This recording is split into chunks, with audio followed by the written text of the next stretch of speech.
Have you ever been watching gameplay of people perfectly tracking and thought, wow, that person is insane? Just to realize that, yeah, controller. Or more specifically, aim assist. These words have become almost synonymous with each other over the past few years, but controller needs aim assist, right? There's only a small amount of area to aim, and you can only use your thumb. And it's much less precise and slower than mouse and keyboard. There is no way that I will ever be able to compete with someone using a mouse and a whole entire mouse pad, right? Well, hi, I'm Newy. All the background footage you have been watching has been without aim assist. A little backstory about me. I've been a no aim assist player for around 2.5 years now, and that equates to almost 4,000 hours across multiple titles, the main one being Apex Legends. Today, I'm going to teach you all about controller as an input and how to improve your aim. First, let's talk about why aim assist is the way it is in most games. So controller has a very, very small area to aim. This makes aiming difficult whenever doing micro corrections, so to make up for that, game devs have added aim assist to do the micro corrections for you. The issue mainly lies within two different things: the strength of those micro corrections and the reaction time of them. Aim assist in most popular titles has a 0 millisecond reaction time and starts moving as soon as the enemy player moves. This goes hand in hand with how strong aim assist is. Another thing you might have noticed about aim assist is what we call aim slow. Aim slow is whenever you are on or near a target, how your sensitivity slows down. Aim slow really is not a bad thing. I feel like it's the only proper way to do aim assist in modern titles, as it doesn't enhance your aim, it only helps your aim a very small amount. But this doesn't explain why aim assist is as strong as it is. The biggest consensus as to why aim assist is as strong as it is because it's trying to bridge the gap between mouse and keyboard and controller. My issue with this is how much controller tech has evolved within the last few years. Aim assist on an Xbox 360 controller wouldn't be that bad, but aim assist on a controller that has an 8,000 polling rate, TMR joysticks, and has paddles is not needed. In fact, aim assist being so strong was the main reason I switched away from playing with aim assist. It was really hard, and at first I really sucked. But how did I improve on this? First, let's start with stick control. As the name implies, it is as simple as moving your stick precisely towards a desired location. Even though it might sound simple, it doesn't mean it's easy. There are a ton of factors that come into play, but we will dive into some of those later. Stick control does come with time, but there are ways to swiftly improve how much control you have. Some of the biggest things that will help you are your peripherals. Some of these I think are a must-have to have your aim on the same level as mouse and key. Let's start with the cheapest one, and one of the biggest aids in general, control freaks. You might have watched some old COD players being sponsored by them, and this is for good reason. They help so much. What are control freaks exactly? Basically, they are analog stick extenders. What they do is change the leverage point of your aim. This allows you to easily make all the micro corrections that aim assist typically makes up for and have more control over how much force you put into your stick. Why should I care about having more leverage? Let's give a reference for how much leverage actually matters. Imagine you are using a hammer to hammer in a nail into a piece of wood. Whenever you're holding the hammer, you hold it towards the end of the handle. Why wouldn't you hold it close to the head? Because the leverage of the handle makes it so you can apply less force and hit the nail harder. The same application applies to control freaks. You use less force and move your stick faster, while also being able to be more precise since your stick is further away from the point, increasing the range of motion that you have. Since control freaks raise your leverage point, they also change how your aim works. At first, control freaks might feel a little bit weird, but eventually control freaks will help you a lot, as they allow you to make your micro corrections a lot more intentional. The next peripheral that matters more than control freaks, but is a lot more expensive, is your controller. There are a few main things that you're looking for in a good controller: how many buttons it has, its polling rate, and the type of joysticks it has. The amount of extra sticks that you have does impact your aim. If you have more sticks, it allows you to keep your thumbs on your joysticks, allowing you to do movement and such while you're performing in games. Something that matters more than the amount of buttons that you have on your controller is the type of joysticks your controller has. Most controllers come with what are known as potentiometers. Potentiometers suck. They typically come with high response times, low resolution, and high linearity, aka your controller will not be as linear as it should be. They also have the issues with dead zones and stick drift. that most people know about in controllers, especially with Joy-Cons. So if potentiometers are so bad, what's better than those? There are 3 big options, but I only really know a lot about 2 of them, as the other one is still very new. You have Hall Effect, TMR, and Capacitive. I will touch a little bit on Capacitive, but TMR and Hall Effect are the ones that I know the most about personally. Hall Effect and TMR joysticks actually use magnets to read your input, whereas potentiometers use physical touch to carbon pads or copper pads. If you want to learn more about these, I will leave a few videos into the description and I will put them up on screen as well. If you want to go look at those, they can teach you a little bit more about capacitive, TMR, Hall Effect, and potentiometer sticks. I really recommend watching those if you want to learn a little bit more about joystick technology. But the main things to take away from that is TMR and Hall Effect have higher resolution, better linearity, lower response times, better polling rate. They're basically just better than potentiometers. And they also have a good plus, as in they do not develop stick drift as much. Typically TMR joysticks are a little bit better than Hall Effect, but it's all up to preference, and they're both a lot better than potentiometers, so that is the main thing that matters.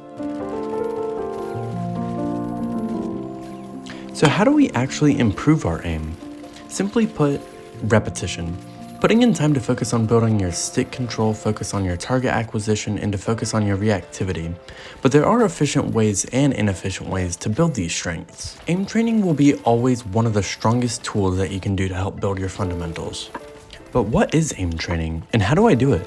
Aim training is typically done on an aim trainer, which the biggest aim trainers are mainly Kovacs and AimLabs.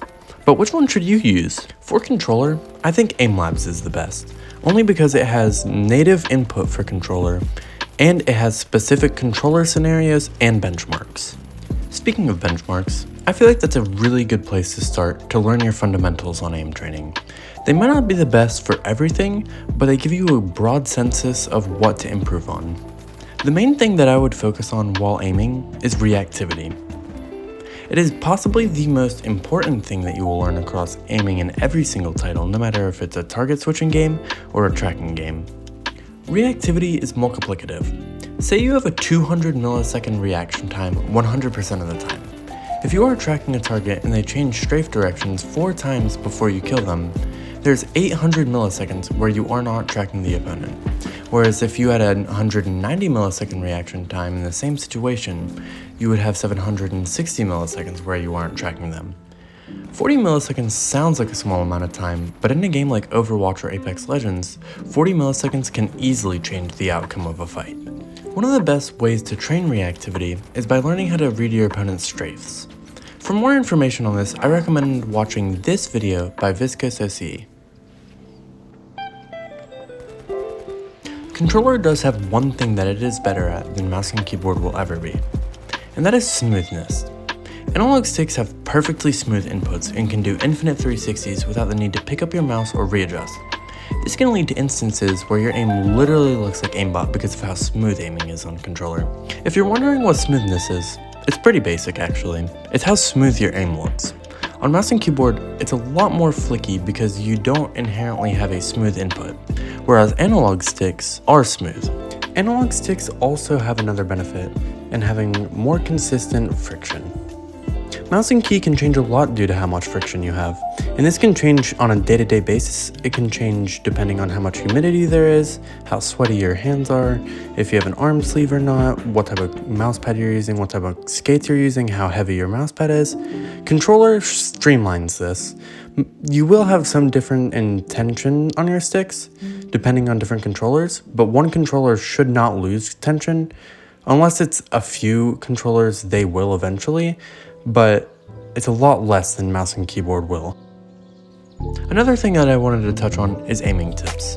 Aiming tips are typically universal, as long as they're not talking about actually what you're doing with your peripherals, aka your mouse and keyboard if you're on mouse and keyboard, or your controller if you're on a controller. The best 2 examples of this in my opinion is crosshair placement and centering. Say you're holding an angle. No matter whatever input you're on, you're going to be wanting to hold where the people are going to be coming from. You're not going to be wanting to aim at their legs, you're not going to be wanting to aim at their feet, you're going to be wanting to aim at the upper chest where you think you're going to hit the most shots and preferably headshots. Where you place your crosshair, whether on mouse and keyboard or controller, is universal. You need to be placing it in a situation where you know where people are going to be or where you assume people are going to be at. Now to finally address what I said in the hook of the video, can controller without aim assist face mouse and keyboard? Well, honestly, I think that's a hard question to ask. They're both different inputs and they both have their pros and cons. They both serve different purposes. One's a smooth input, one's a more flicky input. One's better for tracking, the other one's better for recentering. It's really hard to say, but I will say one thing. I do not think aim assist is needed on controller. I touched on this a bit earlier, but let me explain why. Controller technology has evolved so much. As I said earlier, an Xbox 360 controller would be fine with aim assist, but new controllers do not need it. At least kinda. I don't think controllers need 0 millisecond reaction time. I think this is where the biggest issue drives. The fact that controllers can react faster than any human can, and can do that consistently, makes it a very unfair input to face. I personally would change a few things about controller to make it actually more competitive against mouse and keyboard. The main things are how fast sensitivities are in games, and how response curves works in games. I want to make a more in-depth video on this, so I'm going to save that for later. But in my opinion, controllers have a super slow max sense, especially on games like Apex, like the finals. They have pretty slow max sensitivities unless you go really heavy into max sense, but then it doesn't have good response curves. It's really a slippery slope, but I want to make a more in-depth video that will help more on what actually I'm talking about. If you made it this far, I just want to say thank you. It means so much to me having you guys watch this much of a video, especially from me. I don't know me, I guess. But I just wanted to talk here. I didn't want to do anything like too fancy, no crazy editing, no cuts, whatnot. But yeah, I will be going live whenever this video airs. I will be going live, I'm assuming right after, I'm not exactly sure. I'll put the timestamp up on screen when I'm going to be going live. I stream on Twitch. I want to stream on TikTok and YouTube eventually. Unfortunately, I play on console. I don't have a capture card, but I am saving up to get a PC, and I'm waiting because there is a Micro Center opening near me soon. So I'm waiting for that, and I know it's going to have cheaper stuff, and I think that would be smarter for me, like financially. So, but yeah, thank you guys so much for watching. I'm going to put all the links that I listed in the video in the description. I'm going to put my socials in the description, and my thumbnail artist is also going to be in the description. If you have any questions, feel free to join our Discord, ask.